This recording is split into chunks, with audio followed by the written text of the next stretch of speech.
weisst, mir ist etwas in den Sinn gekommen, wo mir Birka erzählt hat. Menschen, das sind die so steif auf den Hinterbeinen umeinander stolzieren. Hast du es sicher auch schon gesehen? Weisst, wenn sie Bild suchen.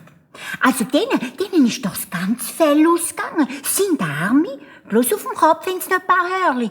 Und dass die nicht auch noch verlieren, reiben sie es mit Birkensaft ein, Schinz. Wenn es keine Birke gäbe, hätten die Menschen überhaupt kein Haar mehr. Und jetzt habe ich gedacht, was für die Haare gut ist, könnte vielleicht auch für die Tasche gut sein. Wir können es ja mal probieren, gell? So ist das Eichhörnchen immer wieder gekommen und hat die nacktigen Stellen vom Tannenbaum eingerieben.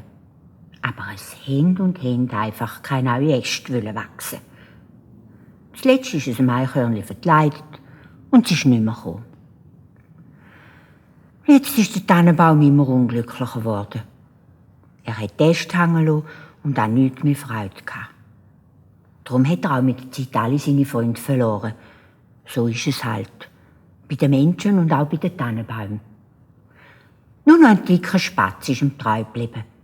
Er ist fast jeden Tag gekommen, den ganzen Sommer lang und auch noch im Herbst. Erst im Winter ist er eine Zeit lang weggeblieben. Er hat nämlich ganz nahe bei einem Hühnerhof ein warmes Plätzchen gefunden. Und dort war es natürlich gemütlicher als im tief verschneiten Wald. Und es hatte erst noch immer zu fressen gehabt. Aber an einem schönen Tag, kurz vor der Weihnacht, ist der Spatz ganz aufgeregt anzufliegen gekommen.